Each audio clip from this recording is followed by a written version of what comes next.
Hare Krishna. We are going to discuss 2.58 Bhagavad Gita. So before that, in the 54th shloka, Arjuna asked to Lord Krishna that what is the language of a स्थित प्रज्ञ person. स्थित प्रज्ञ का भाषा समाधिस्थवा केशवा.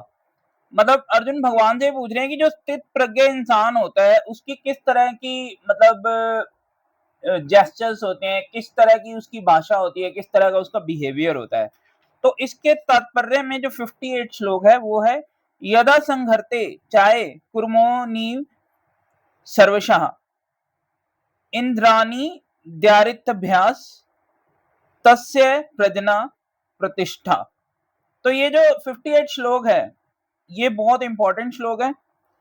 इसको English और हिंदी दोनों में आपको बता देता हूँ.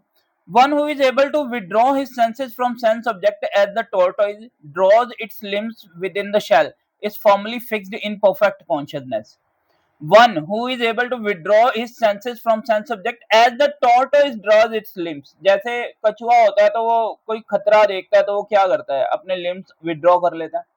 तो इसी तरीके जो अस्थित प्रज्ञ पर्सन है जो एक्चुअली में परफेक्ट कॉन्शियसनेस में है वो एक टॉर्टोइस की तरह ही बिहेव करता है. One who is able to withdraw his senses from sense objects.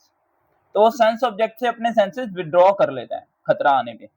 तो हिंदी में क्या है इसका, और कछुआ सब ओर से अपने अंगों को जैसे समेट लेता है वैसे ही जब यह पुरुष इंद्रियों को विषय को इंद्रियों से सब प्रकार से हटा लेता है तब उसकी बुद्धि स्थिर होती है. तो the test of a yogi devotees or self-realized soul is that he is able to control the senses according to his plan. मतलब जो योगी है वो अपने accordingly sense plan करेगा तो control करेगा. Most people however are servant of the senses and are thus directed by the dictation of the senses. When once you become a servant of senses then sense will dictate you. Senses are compared to a venomous serpent. So you can control, either you can control the serpent or the serpent will sting you. So that is the answer to the question as the how is yogi is situated. The senses are compared to the venomous serpent and they wanted to act very loosely and without restriction. Senses की क्या है कि वो बिल्कुल loosely जो है बहना जाते हैं और without restriction. The yogi or the devotee must be very strong to control the serpent and like a snake charmer. और एक योगी एक snake charmer की तरह होना चाहिए तो ये senses के जो serpent है इनको control कर सके. So he never allows them to act independently. And there are many injunctions in the revealed scripture. Some of them are do's and don'ts.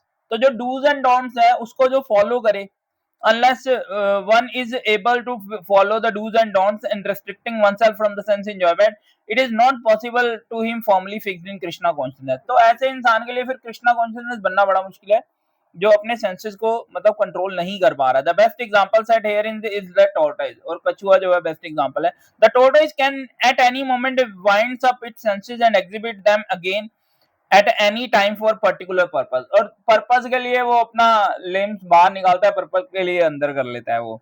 Similarly the sense of the Krishna consciousness person are used only for some particular purpose in the service of the lord and the withdrawn otherwise. Arjuna is being taught here to use his senses in the service of the lord. Arjuna को ये बता रहे हैं भगवान की अपने senses जो है वो सर्विस ऑफ द लॉर्ड उसमें यूज करो instead of its own satisfaction, अपनी खुद की सेटिस्फेक्शन के अलावा. And keeping the senses always in the service of the Lord is the example set by the analogy of the tortoise and who keeps the senses within. Hare Krishna.